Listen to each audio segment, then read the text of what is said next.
the BMW X3. Now this is a really good all-rounder. In fact, you can think of it as the multi-tool of the car world because, well, it can be economical, it's desirable, it's fun to drive, and it can also go off-road. Well, to a fashion. It's also very practical as well. So getting in the back is nice and easy, even for your elderly relatives, because the door opening is quite wide and you don't have to stoop down to get in. So if I move across, you'll see just how much room I've got, and yes, loads of knee room and headroom. The X3 is brilliant for carrying rear passengers. You can pull this down, rest your arm on it if you want. There's some cup holders there. Now, as standard, this car comes with split folding rear seats, but you can pay extra to have three-way split, so you can lower this central part here if you want to carry skis and maybe two people in the back at the same time, or even large pieces of timber. If you want to carry three people in the back, it's not that bad either. Yes, you do have this big hump in the floor, but the footwells are large, the car's quite wide, and so it is doable. Now, if you want to see just what it's like with three people in the back, click on the top right-hand corner of the screen on the card to see our in-depth practicality review of this car.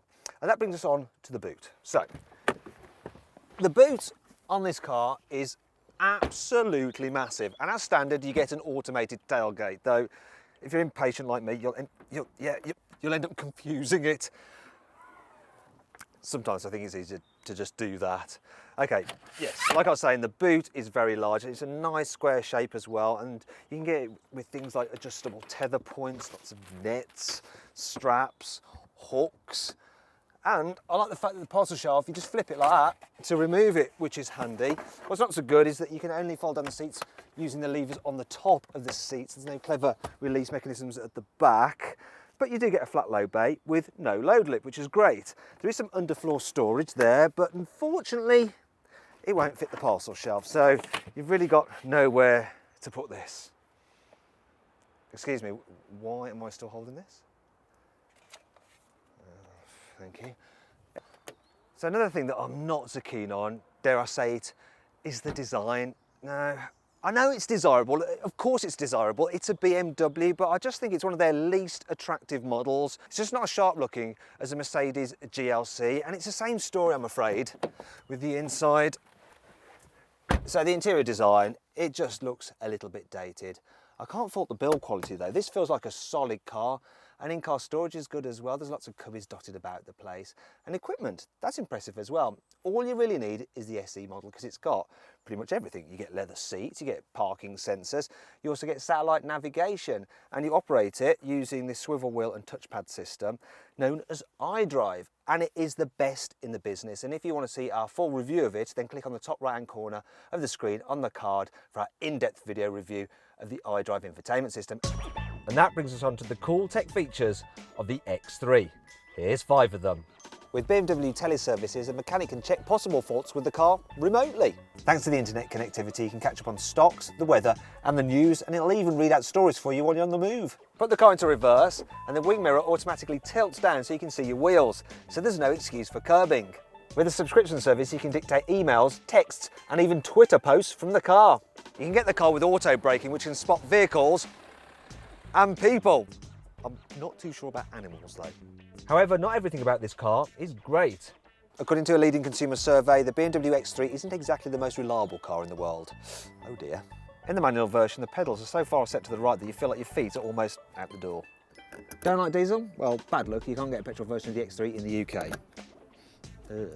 There's this annoying phone cradle thingy which just eats into the central cubby. Large rooms may look cool, but they absolutely knacker the ride quality. You've been warned. You can solve this problem with the optional adaptive suspension.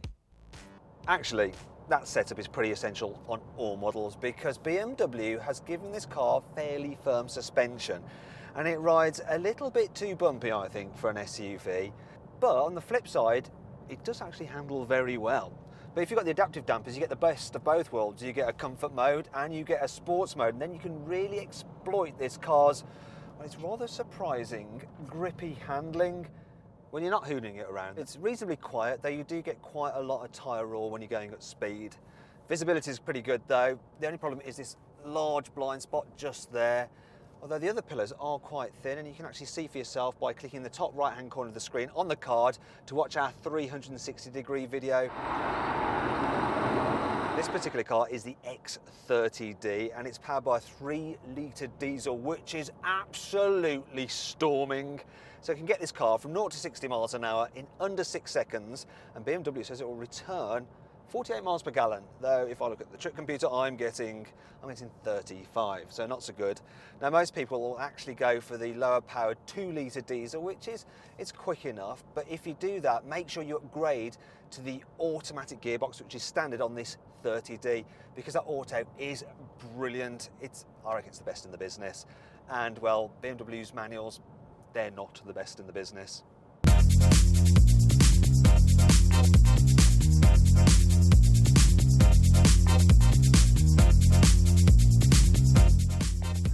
So then, overall, what do I think of the BMW X3? Well, it is a bit dated inside and the ride is too firm if you don't have the optional adaptive suspension, but it handles well and is very practical. Now, if you click up there, you can see some more reviews and find out the best deal you can get on a car at carwow.co.uk. Thanks for watching.